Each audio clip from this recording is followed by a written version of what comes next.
Hello guys, welcome back to another video. This is my delayed deck analysis for the OCC. This OCC has already happened, and if you have not heard, if you did not watch, I actually won it. So that's my 7th OCC win, 3rd this year, and another 500 American in my bank account, which is immediately going to go to cover rent. Um, so I'm going to quickly go over the decks that I brought. Um, so first deck is Ridley Air, very standard list. This is the list I've been bringing um, to basically every single event, with one change from my normal list and one change in my one card in my normal list that is different than other players' normal list, especially the ones brought by the Chinese community. Players like Tiger, Tang Tang, Artemisia, Princess, Ozzy, like Princess slash Ozzy, same person. Not Noah. Noah does his own thing, but uh, so the first change, the change that I do that other players don't do, is research, royal research in air. This card is just so good in air. Other players take it out for a 4th convoy. I just don't think you need it. I think royal research is better, like in 99% of circumstances, and allows you to win games that would be like this card single-handedly wins you games that would be otherwise completely unwinnable. So I have no idea why other people don't run this card. This card's insane. And the one change that I've done from my previous list is I took out Mosquito for Wellington. Just because I found Mosquito kind of didn't do anything. Like, it dies to 52k, like all of your other units. Um, Dealing 3 damage is something which, if you compare it to From the People, it's costed at 3.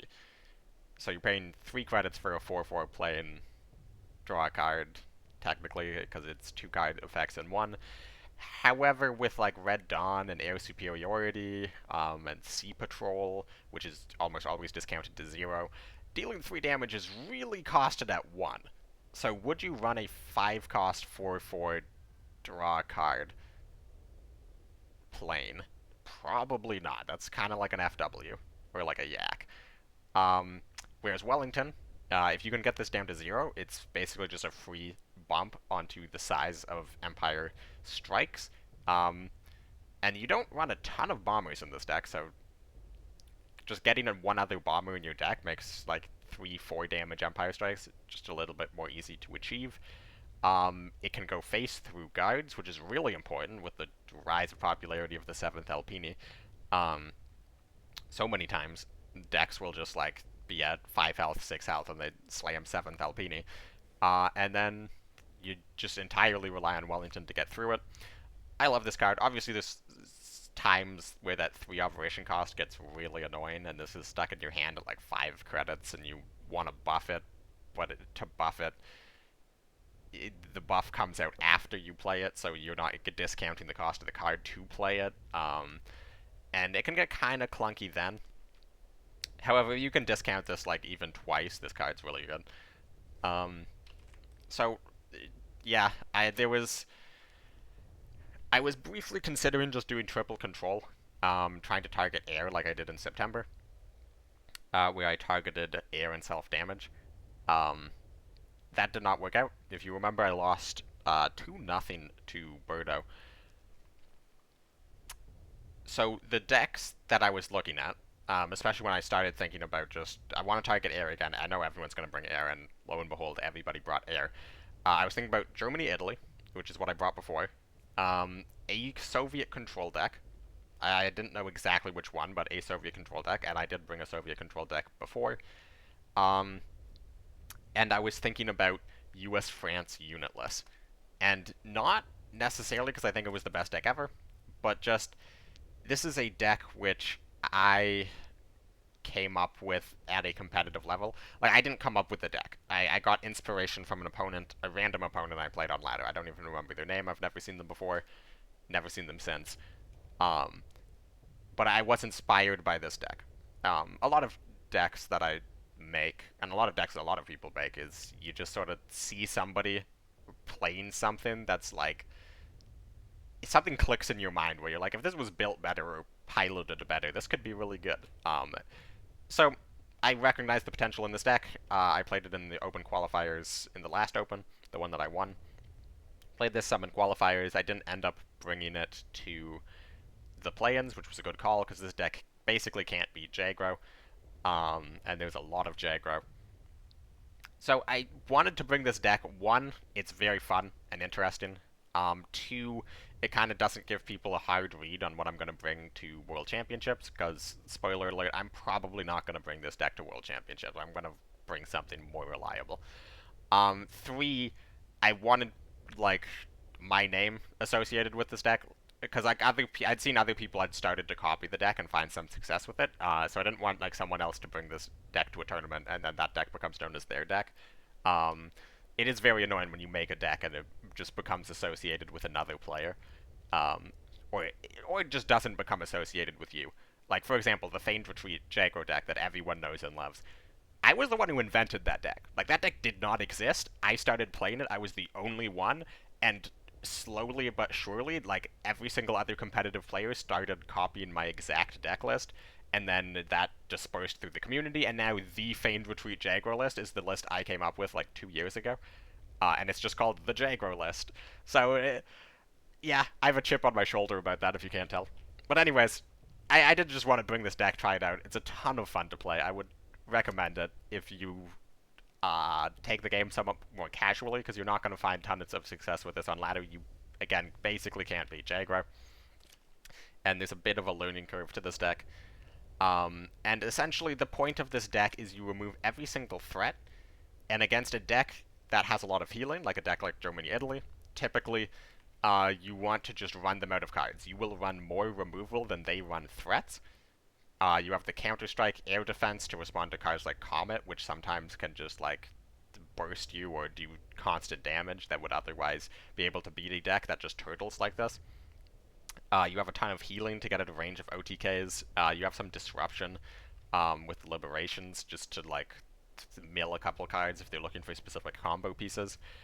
And against aggro, it's kind of similar. Sometimes you can burn them down, actually, because aggro, if they're not running healing, sometimes you can burn them down. Like, if you get nukes, that just means they're on 8 health.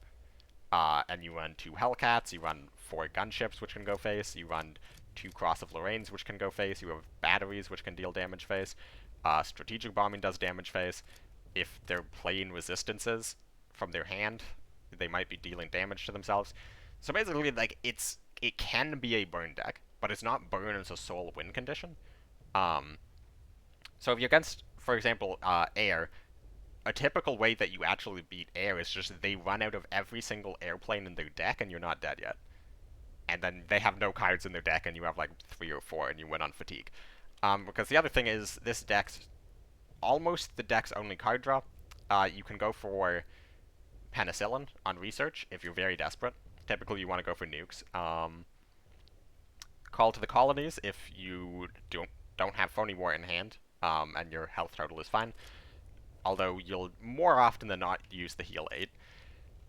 2 Phony Wars, which draw both players, so you can actually sometimes use this offensively, like your hand is full, and your opponent has like 2 cards in hand, and you play Phony War to force them to draw 6, which usually sounds like a really bad thing, but if they have like 3 cards in their deck, so they draw their last 3 cards and then draw into 3 fatigue, it's pretty good.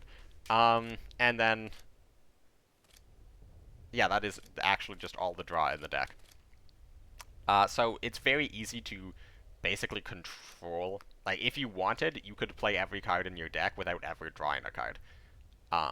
So you usually win on fatigue. You can burn decks down if they don't get enough healing off.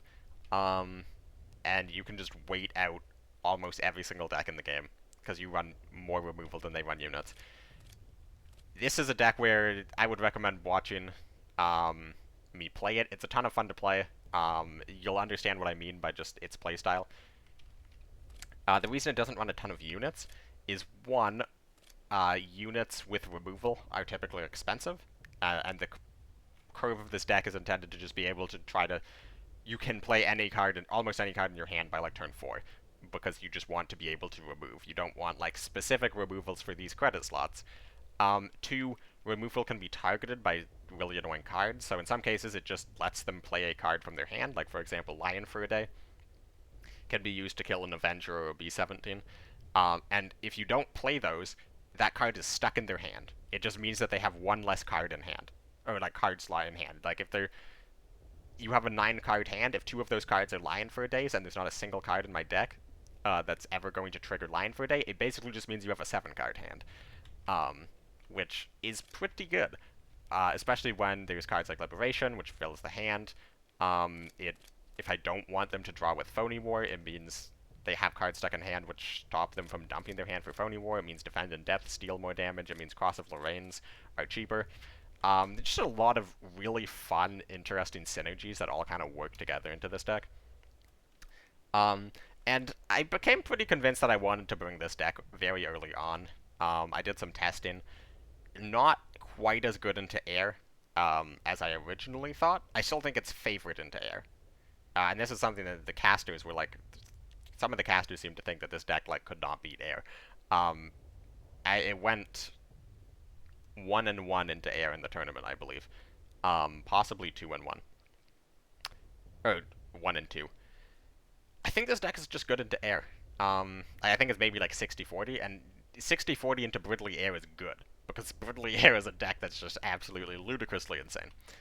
So I became convinced I wanted to bring this, and my original lineup was, okay, I'm bringing US France, and I want to target air and self-damage. What am I going to bring? Germany, Italy, Soviet, Italy. And here's where things got interesting, because I believe in September I brought Soviet Italy Control. And that deck, I don't think I ever played it. But in retrospect, that deck's okay into Italy, Brittly, and self-damage.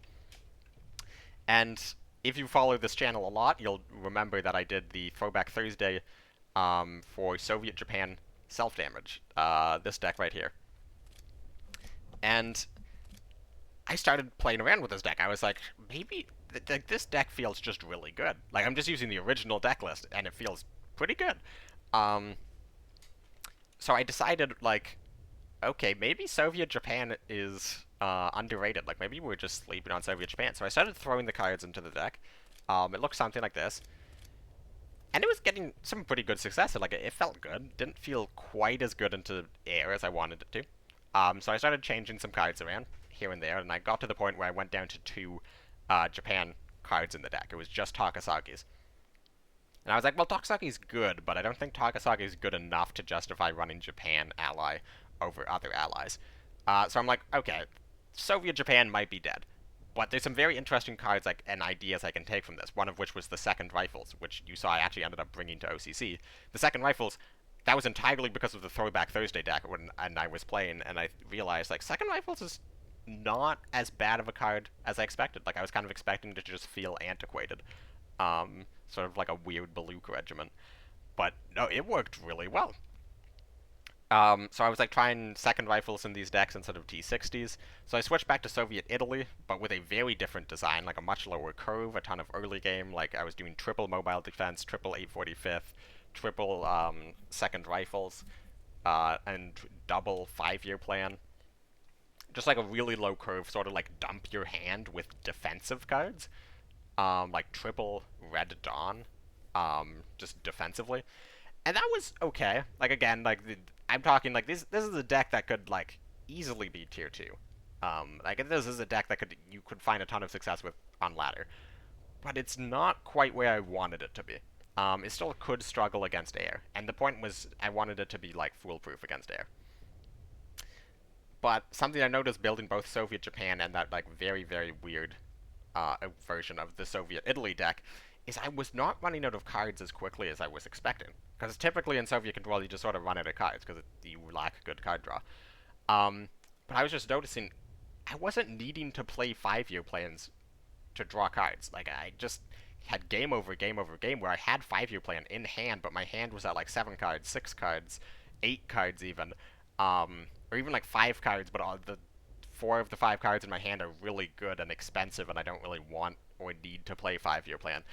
So I just sort of got to the point where I was like, wait, if Soviets is just not lacking on draw anymore, through like a multitude of reasons.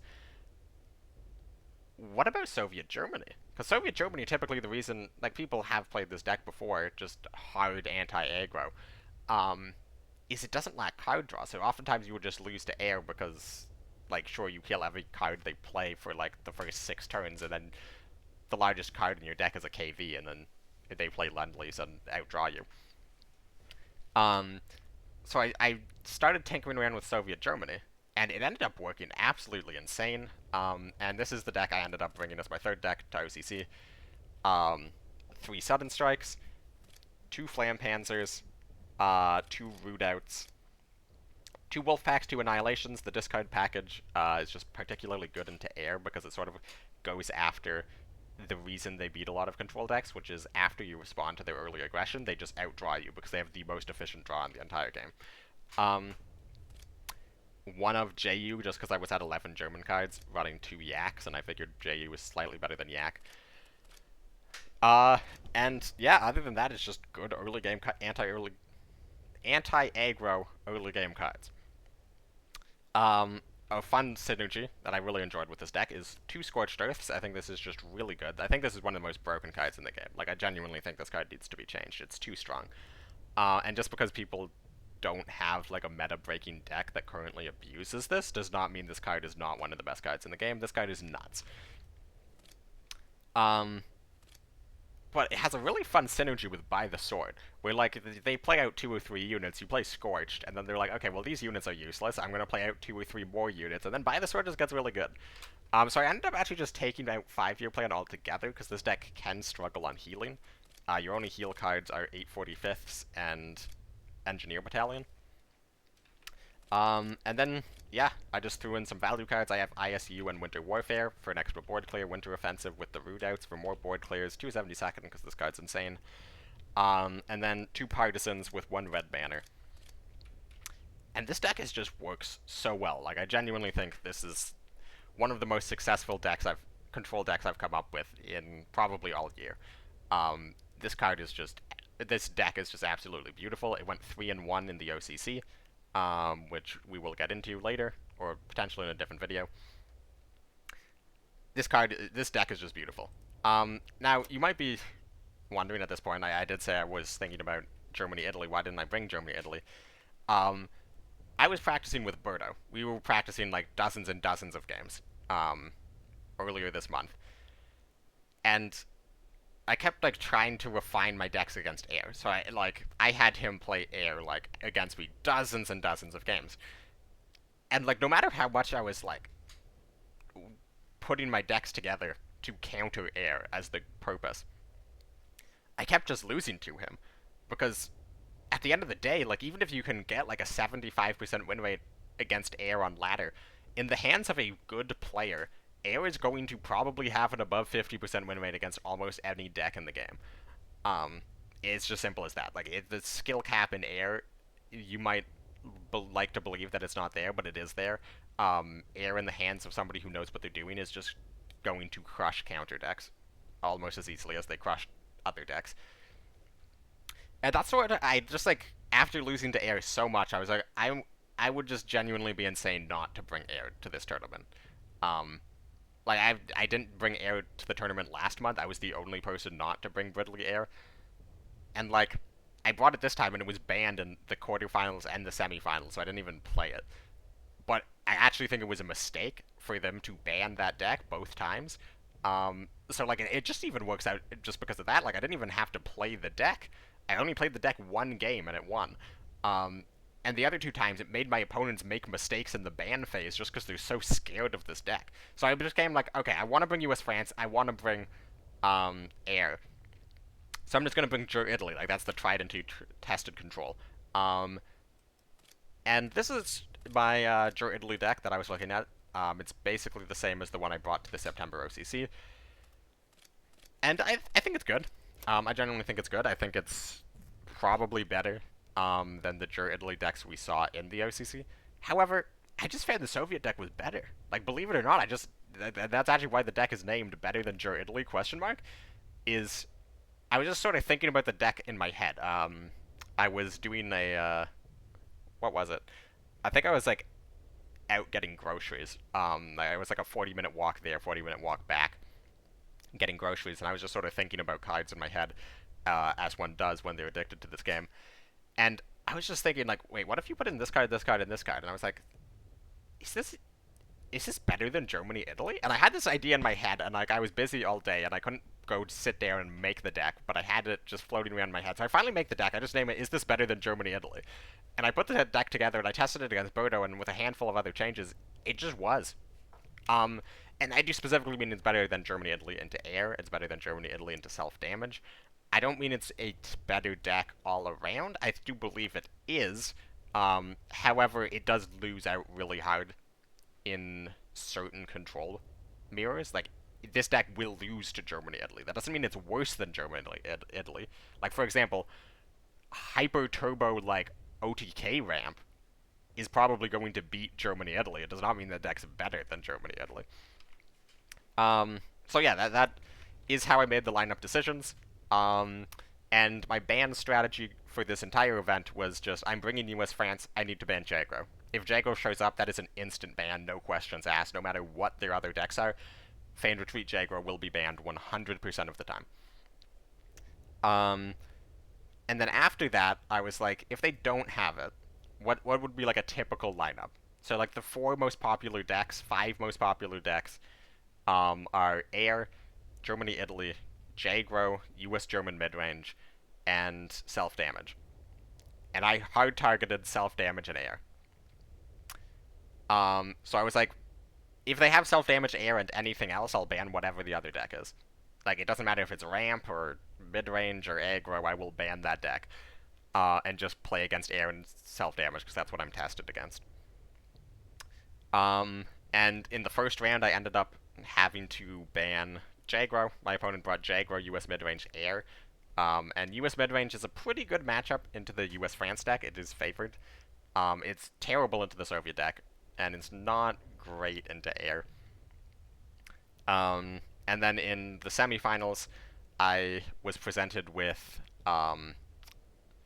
air, self-damage, and ramp. So I just banned ramp. Again, no questions asked. Banned the deck that isn't air or self-damage, and then I beat air and self-damage. Well, technically I lost to air, but we'll get there. So yeah, that was just my ban strategy going in, and it worked out very, very well. Like, this isn't the hardest read I have ever had on the decks people brought. That actually might even be last month. I basically predicted almost 100% what decks people were gonna bring. It didn't work out. Um, so like there was less self damage than I was expecting. Probably a little more Jaggro than I was expecting, to be honest. But yeah, also like way more just like random ramp decks than I was expecting. Thank goodness Killswitch lost to Ari Big Ben. Ari Big Ben would have been a very thank goodness Killswitch beat Ari Big Ben, because Ari Big Ben would have been a very tough opponent to face with his decks. But yeah, I think that's going to be it for this video. However, I will immediately go record a second video where I go over all of my games. So I recorded my quarterfinals games against Aussie/Princess, however you want to call them. I recorded my games against them because they weren't on stream. So those will have my live commentary as I played the game. And then I will go over the other games that I did play on stream, and just sort of give my thoughts about it, like explain my actions as I go through. I would add it onto this video, but it's gonna that would make this probably like a 2.5 hour video, and I'd rather just have like two different videos. If you want to get my thoughts on the decks and how they play, come to this one. If you want to see me break down the tournament, and how these decks and these strategies applied in the actual event, watch the other video, should be the next video up on my channel. So thank you very much for watching. Hope you enjoy. Feel free to ask me any questions in the comments. Like, share, all that fun stuff. Join my Discord. I should mention here, I'm taking viewer videos, where viewers can send in their own gameplay, and I will review it and upload it as a video here. For more information about that, see in my Discord. But yeah, also I'll probably be doing a video going over the balance patches in November. If you haven't seen that, go to the cards Discord. 1939 just announced what the changes are going to be coming out in early November. Um, so expect that soon. And next weekend is the round of 128 World Championship. So a lot of card stuff is going on in the next couple months. I'm excited for it. I hope you're excited for it too. And I'll see you in the next one.